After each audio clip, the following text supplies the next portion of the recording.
Hello and welcome to another episode of the Smasher and Ceiling podcast. Now, I'm not alone today. I have an amazing guest and we've just been talking off camera. This should have happened about a year ago, shouldn't it? But we're really glad that it hasn't. So my lovely friend Sian Hill is in the house today. How are you doing? I'm good, thank you. How are you? I'm really, really pleased that you're here. Because we kind of hooked up it was over maybe a year ago. We had a really good chat and we talked about you jumping on the podcast, but then life happened and 2023 just went by in a flash. But here we are. And so I'm pleased that you're here. Yeah, and I think it's happened at the right time because we were just saying how a lot has changed in the last year, isn't it? Yeah. And these things have a way of working themselves out. They really do. They really do. So, do you want to introduce yourself before we get started? Yeah, absolutely. What do you want to know? Anything? Everything now that you've said that. Okay, so I'm an NLP, timeline therapy, hypnotherapy trainer and master coach, which was never the plan. Never. That was never the goal. I don't think it was. I would have known what it was when I was growing up. So to roll the clock back, when I was growing up, I always wanted to be an actress. That was the dream. And although I really, really wanted it, I knew deep down, I believed deep down that it wasn't really ever going to happen for me. I didn't have confidence. I was kind of faking confidence throughout my whole life. So when I went for a careers meeting when I was a teenager and I said to them, I want to be an actress. And they said to me, well, that's very nice. And what are you really going to do? Because that's not a proper job. I was kind of relieved because it was like they'd let me off the hook. And I thought, oh, well, that's not possible now. So I'll go do something else. So I dabbled I went to college and did a sports course. Then I just went from job to job throughout my 20s. And in all honesty, my 20s was a bit of a mess. I got into a toxic relationship. I got myself into debt, no career prospects. My health was suffering and just things weren't going as planned. When I started to get closer to the age of 30, I was panicking a bit because in my head, I'd had this, by the time I was 30, everything was going to be good. I'd have all the boxes ticked for where I should be in life. And that wasn't the case whatsoever. So around that time, I was starting to question things. I think there's got to be more to life than this. That was just the phrase that kept running through my head. And then one day, my mum gave me a book, The Secret, which said, you can create your own reality, your thoughts become things. And I read it, and it was like a glimmer of hope. And I thought, oh my gosh, this must be true, because based on the thoughts that I've been having up to that point, I definitely created the life that I had, because my thoughts were pretty negative and my life was a match for it. So I believe that it was true. And so started practicing the things that I'd heard to change your thinking. So I was doing affirmations, I was meditating, I was visualizing. 6 months later, I think I was more frustrated than ever because bits had started to change, but not a lot. So it was almost like, oh, I can't even create my own reality. And as much as I was telling myself that I could do things, the voice in my head was saying, yeah, right, who do you think you are? So I just felt like I was a fraud. I was an imposter everywhere I was going. Things weren't working. But during that time, I'd started to go, right, if I can create my own reality, I'm going to go for my dreams. So I started putting myself forward for the acting work, only student movies, things like that to begin with. And I was going into these auditions thinking, why would they choose me when they can have her? I shouldn't be here. So it kind of reinforced my lack of self-belief, my lack of confidence. Around that time, I'm going down a bit of a rabbit hole of how do you change your thinking? So I was like, I believe it works, but I need to know how. I stumbled across what I now know to be NLP, or Neuro Linguistic programming, which said it was like the user manual for your mind. So I thought, right, I need some of that. So I decided to do an NLP practitioner course, not to become a coach. I was just like, I feel like I've got a brick wall in front of me. I feel like my thoughts are thinking me, help. And I did this course, and at the end of the 8 days, however long it was, I came out the other end feeling like a completely different person. Like things really started shifting, and it didn't take long before the outside world was reflecting that, because I was showing up in the world differently and I was getting different results. So a year later, I did my master practitioner training. which is like the more advanced NLP, and that transformed everything. In the space of 12 months, well, a few months after the course, I'd left the toxic relationship after 10 years, which I'd just been too scared to leave up until that point. Within 12 months, I paid off my debts, which had seemed insurmountable. I found myself a new man, still with him now, nearly 10 years later, and really happy. I started to believe in myself and liked myself, and I was showing up in the world differently. Then started getting acting work. So it's like, whoa, all these things that just never thought would happen. I was getting jobs on TV, speaking roles in things. And then I remember one day receiving this script where I had lots of lines to learn. And I thought, oh, I've got lines to learn. This is really inconvenient. And I thought, hang on a second, isn't this like the dream to have lines Yeah. So, right, so what's going on here? There's something that's obviously shifted. And it was in that moment that I realized that I was chasing the childhood dream to prove that I could do it. And it was no longer the dream. I spent all my time outside of doing that work, reading about mindset and doing the NLP stuff and timeline therapy. And it was like, actually, my passion lies here. So I decided at that point that it was going to be time to turn my passion into my career. And I went on to do my trainer's training. And then since 2018, that's what I've been doing. So training other people to learn NLP, timeline therapy, hypnotherapy, and working one-to-one with people. So that's how I've landed where I am today. Amazing. Such a good story. I love all of that. And I love that you said, I wrote it down, your thoughts were thinking me.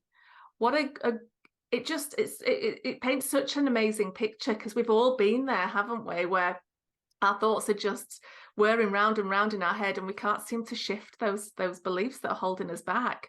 So, oh, fantastic. So you mentioned NLP. We're gonna really unpick this. What do you think it was about NLP that actually made those shifts for you? I think the first kind of aha moment for me was understanding how the brain works. Because suddenly it didn't feel like there was something wrong with me. I was broken. I just learned how I was processing information and why it wasn't working for me. And realizing that was like, oh, so this can be changed. This isn't who I am as a person. It's just the programs that I've got going on at the moment. And a lot of them, you know, are between the age of 0 and 7. We're just a little unconscious mind absorbing the world around us with no conscious filter to stand in and step in and question things. So during that period, our values, our beliefs, our behaviors, everything is being imprinted, and we're on autopilot for most of our life. So I was thinking the stuff that was I absorbed as a child, I'm now living that reality. And I know that I'm so much more than that. So it was that, again, that almost the next, the book was that ray of hope. Learning how the brain worked was like, oh, here's the next ray of hope. It was like a knock-on effect of opening doors. And then what it gave to me was first an awareness of, right, these thoughts that I feel like are on repeat, that are directing my life. What are they? Because a lot of them I wasn't even conscious of. And I think we have between, I know there's different studies, but 60 to 90,000 thoughts a day. And 80% of them are negative, and we're just recycling them over and over and over. So it's like most of them I'm completely oblivious to. Yeah, that's how I'm, showing up in the world.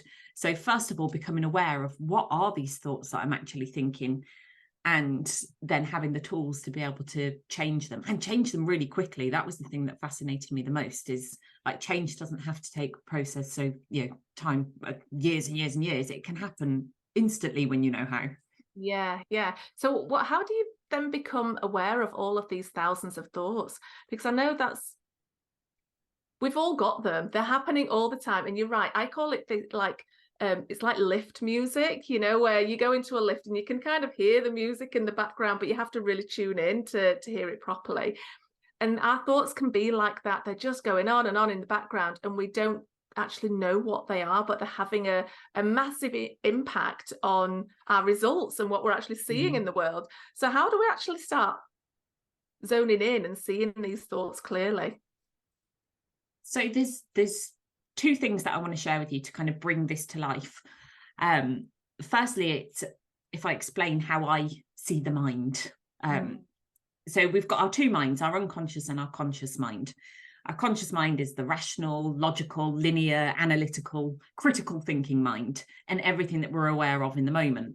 Our unconscious mind is everything else. So all the stuff that's going on in the background, like the lift music that is there, but we're completely unconscious to. And it also runs our behaviors, our thoughts, runs our body. It does so much for us.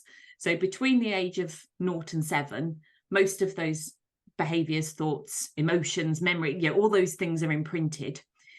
And the way I think of it is a bit like the unconscious mind is like a submarine under the water. And it's responsible for 95% of what we do.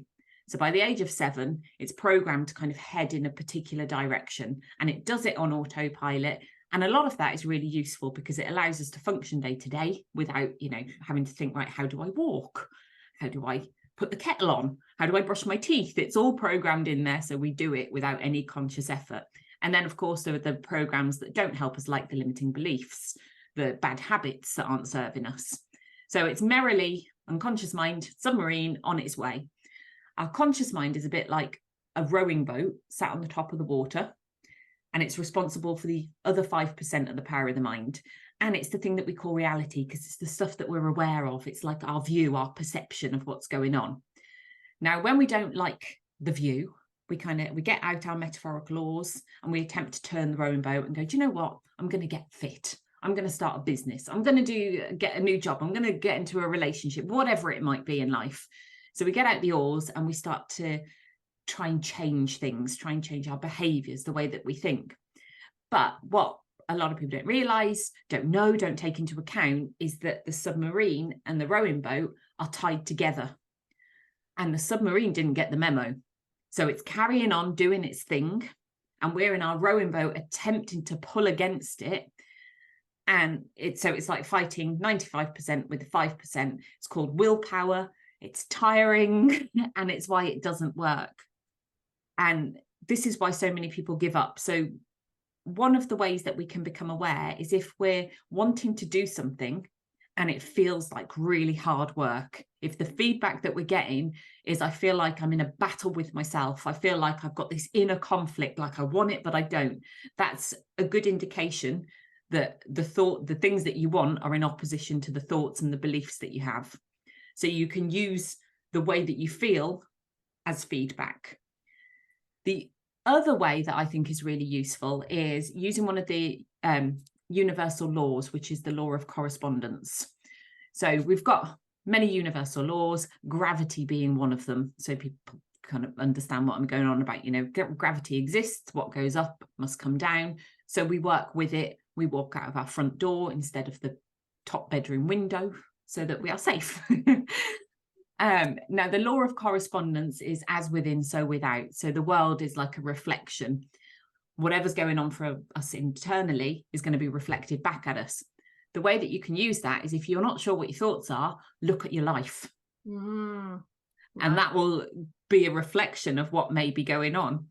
So you can use it as a mirror and go, right, well, what is it that I'm creating? Because we're always creating. There can be a bit of a misconception of, oh, I created this and I manifested this, whatever terminology people like to use. And that's usually the good stuff. Yeah, when it comes to the unwanted things, it's like, oh, I didn't do that. Whereas if we can accept responsibility for everything and go, everything is my creation, then we can begin to change it. And it all starts with looking, well, what are my results? And we can reverse engineer and go, so what was I thinking before that happened? What has led to this? How am I feeling about that? And begin to become aware of the thoughts, the emotions, the beliefs, the things that are going on under the hood. Yeah. Oh, I love all of that. So great tips there. And sometimes it's easier rather to kind of latch onto the feelings rather than the actual thought, especially if you're looking around your life and think, well, I've created this is my life, and this is an area that I'm not doing great in. How do I feel about that? What's going on there? And just, sometimes the emotions seem a bit easier to access. Certainly for me. Yeah, they are all linked. So, our thoughts our feelings and our physiology are all linked. So when one changes, the other changes too. So it's kind of utilizing all of them, because it could even be that, you know, you look at the way that you hold yourself physically every day and go, right, how is this? How am I thinking and feeling when I'm adopting this physiology? What's playing out in my mind? What's the movie that's going on repeat? And even, you know, you could stop yourself periodically throughout the day or at the end of the day and just write down, right, what was I thinking about today? How did I feel? So you're almost bringing the unconscious stuff into conscious awareness by reflecting on it and well, what happened? What have I been doing for the last hour? What a great exercise to do. You maybe set your alarm on your phone that every, 2 or 3 hours you go, okay, what am I thinking about? How do I feel? What's going on? But that's a fantastic exercise to do. So once you've kind of looked around and done a bit of a mini audit, what's the next step then? Maybe what if you've identified a recurring thought that maybe, let's try and pick something. What could we pick? Let's look at imposter syndrome. So it might be, I'm feeling like an imposter, I'm not good enough, and that might be a recurring thought that you're thinking all the way through your day, maybe in meetings or just hanging out the office or running your business.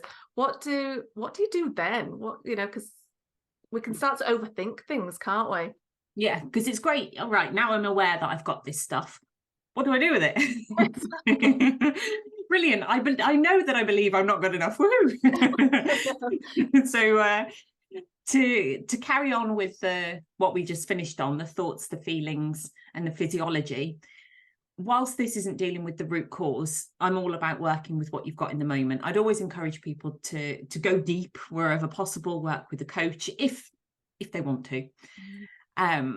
And in any moment, one of the first things that you can do is go, right, if I'm thinking something or I'm feeling a certain way, then I'm going to be holding myself in a certain position. My posture, if you're feeling not good, for want of a better word, you could probably find that your breathing is shallow, your head is held down, your shoulders are slumped. So it's like, right, let me just take on the physiology of somebody who feels better. Start breathing deeply.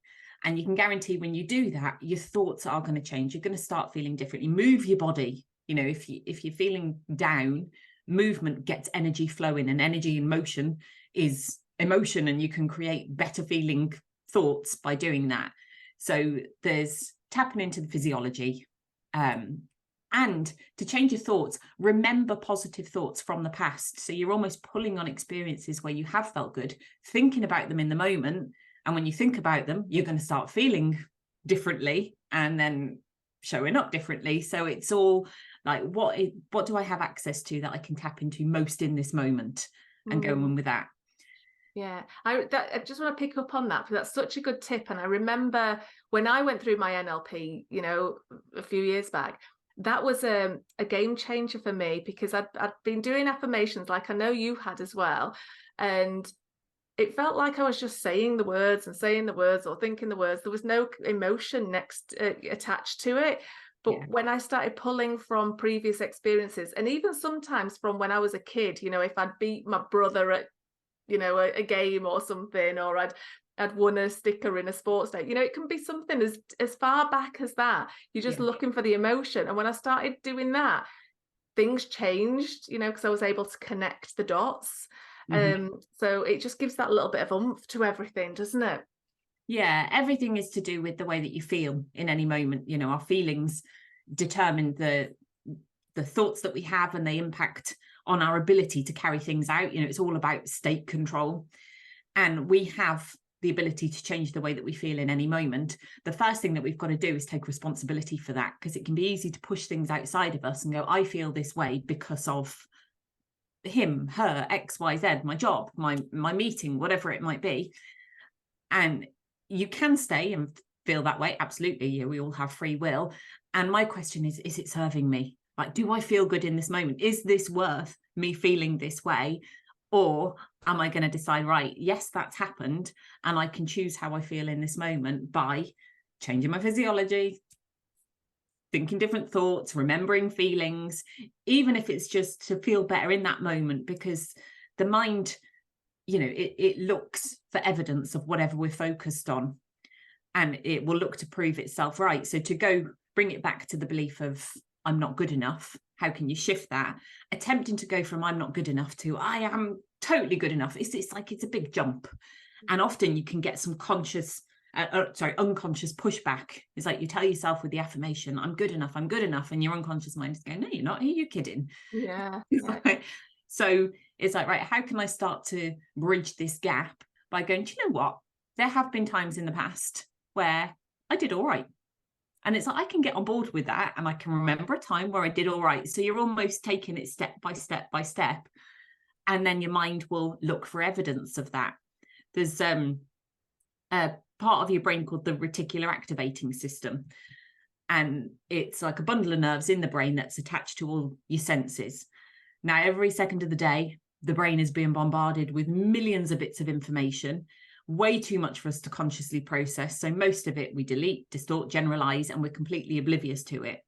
Our reticular activating system acts like a radar that filters through all of that information outside of us, and it alerts and activates our conscious mind when there's something that's important to us in the vicinity.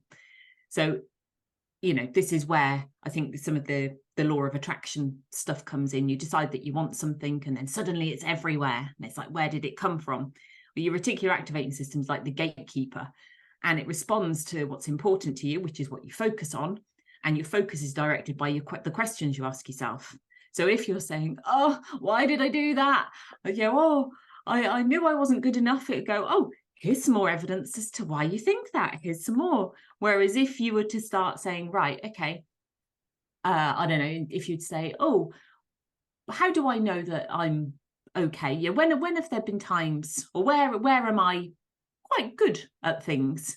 It will be like, oh, here, this is where you're quite good, or here's where you're quite good. I think, was it Tony Robbins that said the quality of your life? What was it? Something like the questions that you ask yourself, the quality of your life is in direct proportion to the questions you ask yourself. So I've butchered like completely. Yeah. But it works, yeah. Our mind looks for the answers to the questions that we ask. So it's like, begin to ask yourself the questions that you want answers to. So rather than why is it I can't do this, it's like, how can I do that? Yeah. And that's shift is so important. So instead of just focusing on how why can't I do something, or why is this not happening, or why have I not got enough opportunities, or I don't have confidence, to how can I do that? How can I actually become more confident? Or what about when have I actually done this before?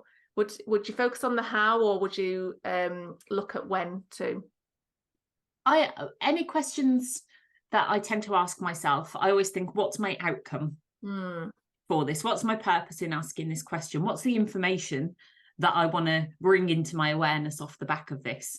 So you can get really purposeful with an outcome in mind, rather than it just being kind of random questions with no intention, and then your brain can almost get a bit scattered about things. So it's like, right, if the questions that I ask are going to cause a certain result, what's the result and that I want, and then what question would prompt that? Nice. So work backwards, like Stephen Covey says in his 7 Habits. Start with the end in mind. So think about your results that you want, and then work your way back. Great tip. Always focused on, to add to that, always focusing on what you want, because your unconscious mind doesn't process a negative. So if I say don't think of a pink elephant, you think of a pink elephant to not think of one. So make sure that your questions are phrased with what you want versus what you don't want, because that's another kind of, a simple shift in your thinking is, rather than go, right, well, I don't want to end up in a bad relationship, or I'm not going to go into a job where they give me this and this role. That's where your focus is. So guess what your mind is going to bring to your attention? Yeah, like, exactly. Right, what do I want instead? What's the positive that I'm aiming towards? So let's work it through. So we've got, if anyone's listening, we've got a bit of an exercise to do. So using the example of, I want more confidence, I want to feel like I'm doing a great job. That's the end goal, right? So it's not about how to get rid of imposter syndrome. How do I stop imposter syndrome? We're not even focusing on that. We're focusing on the result that we want, which is, I want more confidence. Yeah. So how do I get more confidence would be the question that you're asking. Mm-hmm. Yeah. Yeah. How do I get more confidence? Or How okay. are all the ways that I am already confident? Oh, nice question. How are all the ways that I'm already confident? And that is a lovely question, because then using your RAS, your reticular activation system that you mentioned earlier, that will start to just bring in that information. Yeah. So, what a lovely exercise to do. So you could literally spend a week just asking yourself that question. Tell me all the ways that I'm more confident, and just watch the information coming to you, and that builds evidence then, which allows you to. Yeah, the brain likes to prove itself right. So it's like, right, if I'm going to prove myself right, how about I prove the things that I want? So when you're asking yourself those questions, what are all the ways that I'm confident? How can I get even more confident? Because if you're going to get even more confident, the assumption is that you already are. Yes. Then ask yourself, right, so the thing that I want to achieve is confidence, which will allow me to, I don't know, stand up in meetings, start a business, whatever it might be. Yeah. And so that's the thing I want to have. So there are certain things that I'm going to do in order to achieve that. The real question is, who do I need to become? So that, if you become that person, then you do the things and end up with the result. So focus then on, who do I need to be? And that is everything from the physiology again. So it brings it back to, how does that confident person, how does she stand? What's her posture? How does she dress? How does she breathe? What kind of things does she say to herself? How does she feel before she shows up to work? And it's almost like, and that's where acting as if. So it's not faking it till you're making it. It's almost like, right, I'm going to put on this, like children do, I'm going to put on this cloak and be this person, be this character, until eventually, your unconscious mind doesn't know the difference between what's real and not. It's like, oh, I am this person, and I've got all this evidence because my brain's been bringing it into my awareness. Yeah, exactly. So would you do that as kind of a next step in this exercise that we've created? So you first of all look for evidence, look for all the ways that you've been you're more confident, and then your next step is, how do I actually do that? So how would I act if I was more confident? I think you can intertwine them all at once and take into account that we are humans. So it may be that some days work out better than others, and that's where it kind of comes back full circle to that awareness, stopping yourself in the moment and going, right, I've just set my alarm, it's gone off, and I'm not feeling great. So what are the thoughts that I've been thinking now? How would me, the confident me, how would she approach this? You know what? She might actually just take 5 minutes, and you start showing up differently. I'd say almost, if you can do it regularly, rather than, when I first started out, I'd have like half an hour meditation and I'd feel great. And then I'd do nothing for 23.5 hours. So if you can intersperse regular intervals, because, it's a pattern interrupt. And the more you interrupt those neural networks that have been firing and wiring for so many years, if you keep interrupting them, eventually you'll create a new pattern. So I think take any and all of what we've covered here today and go with what is the most easiest thing that you can get on board with to begin with, and then build on it. So I think if you go, I'm going to do all of this on day one, it could be, oh, that's too much. A lot. Yeah. You know what? I'm just going to start asking myself questions. Then I'm just going to maybe stand a little bit differently today, maybe breathe a little bit differently, and start easing it in. And these are great things to do in the moment as well. So using the example of a meeting that you mentioned, you're in that meeting and you're a bit nervous about speaking up. You can do that straight away. You can sit up, change your physiology, change the way you sat, change the way you breathe in. And that's something that you can do without anybody else knowing. It just looks like you're just correcting how you sat. Nobody else knows, but behind the scenes that you're actually doing something for yourself. And likewise, you can start asking yourself those questions in the meeting. And you're right, it's that pattern interrupt that's so valuable, because while we're in the moment as well, we can get caught up in that feeling and those negative thoughts of, oh, I'm scared to speak up. Should I speak up? Is anything going to go wrong? What are people going to think? All of that can be whirring around in your head, which then compounds that feeling of feeling not good enough, or like you're an imposter.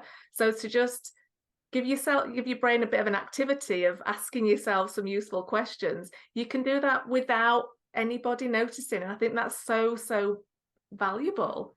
Yeah.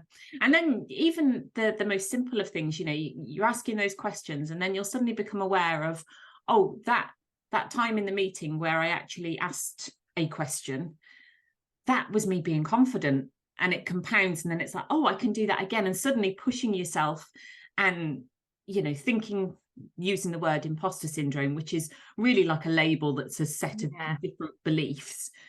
It's actually, being an imposter is really just me stepping outside my comfort zone, which means that I'm growing. So maybe I could just step outside a little bit more today and put my shoulders back whilst I'm asking that question and go, right, this version of me that I'm becoming, she'll put a hand up.